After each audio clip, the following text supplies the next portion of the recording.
بسم الله الرحمن الرحيم شهر رمضان الذي أنزل فيه القرآن هدى للناس وبينات من الهدى والفرقان فمن شهد منكم الشهر فليصم ومن كان مريضا أو على سفر فعدة من أيام أخر يريد الله بكم اليسر ولا يريد بكم العسر.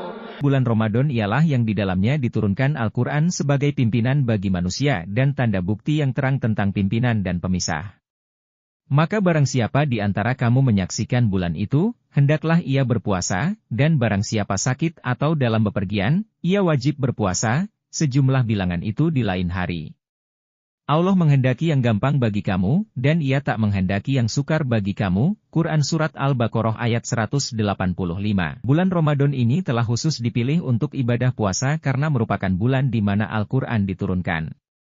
Diketahui bahwa Al-Quran diturunkan dalam beberapa bagian selama periode 23 tahun, oleh karena itu, dengan turunnya Al-Quran di bulan Ramadan itu artinya wahyu pertama Al-Quran diturunkan dalam bulan itu.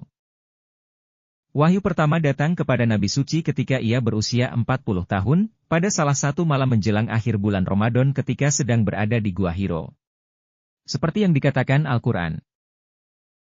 Sesungguhnya kami menurunkan itu pada malam nan agung, Al-Quran Surat 97 ayat pertama. Menurut suatu riwayat dalam hadis, wahyu pertama turun dalam 10 malam terakhir Ramadan, hadis riwayat Imam Bukhari nomor 2020.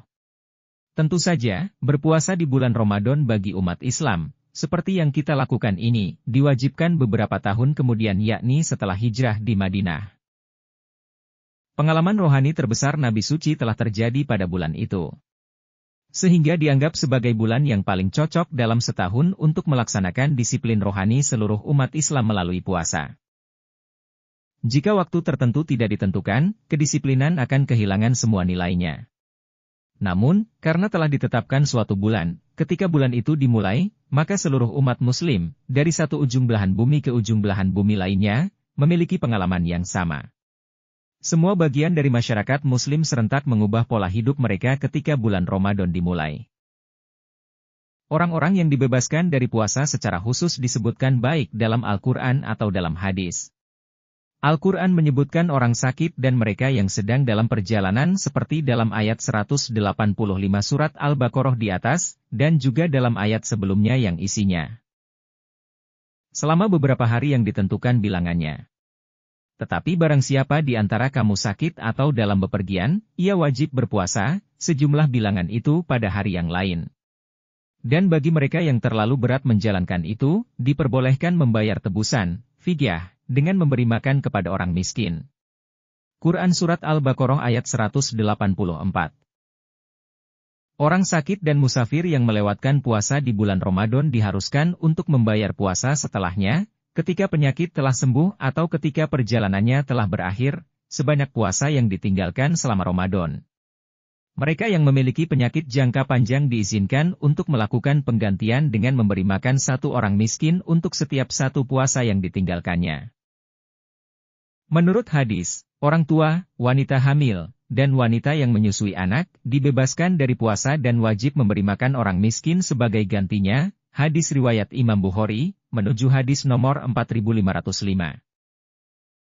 Mereka yang tidak mampu memberi makan orang miskin dapat melakukan tindakan amal soleh lainnya, seperti membantu seseorang yang membutuhkan dengan cara lain. Orang-orang yang dalam pekerjaannya melibatkan aktivitas fisik yang berat dapat menunda puasa dalam jangka setahun ketika sudah memungkinkan untuk berpuasa. Orang yang sakit dan musafir memiliki pilihan untuk tetap berpuasa jika mereka tidak merasa sulit. Karena jika tidak berpuasa, mereka diwajibkan untuk membayar hutang puasa setelahnya ketika telah sembuh dari sakit atau ketika perjalanan selesai. Keluasan peraturan ini tercermin dari ayat-ayat Al-Quran dan juga terdapat dalam berbagai hadis sahih. Ada riwayat yang menunjukkan bahwa Nabi Suci sendiri berpuasa saat dalam perjalanan. Dalam sebuah hadis disebutkan bahwa dalam suatu perjalanan pada hari yang sangat panas, hanya Nabi dan seorang sahabatnya yang berpuasa. Kami pernah keluar bersama Nabi Shallallahu Alaihi Wasallam dalam beberapa perjalanan pada hari yang terik. Sehingga ketika itu orang-orang meletakkan tangannya di atas kepalanya karena cuaca yang sangat panas. Di antara kami tidak ada yang berpuasa. Hanya Nabi Shallallahu Alaihi Wasallam dan Ibnu Rawahah yang berpuasa ketika itu. Hadis riwayat Imam Bukhari nomor 1945. Nabi suci pernah ditanyai oleh seseorang apakah dia harus membatalkan atau tidak puasanya ketika dalam perjalanan, karena ia sendiri cenderung untuk tetap berpuasa. Nabi bersabda, maka siapa yang ingin tetap berpuasa, dipersilahkan. Dan siapa yang ingin berbuka juga dipersilahkan. Hadis riwayat Imam Bukhari, hadis nomor 1942 hingga 1943.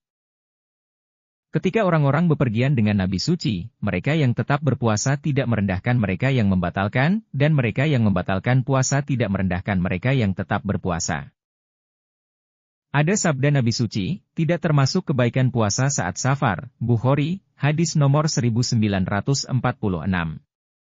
Tetapi Nabi mengatakan ini kepada seorang pria yang sangat lemah karena puasanya, dan orang-orang berkumpul di sekelilingnya untuk memberikan perlindungan dari panas.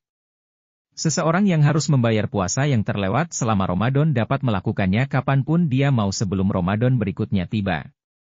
Puasa ini juga dapat dilakukan pada hari-hari yang tidak berturut-turut, yaitu tidak harus dilakukan secara berturut-turut.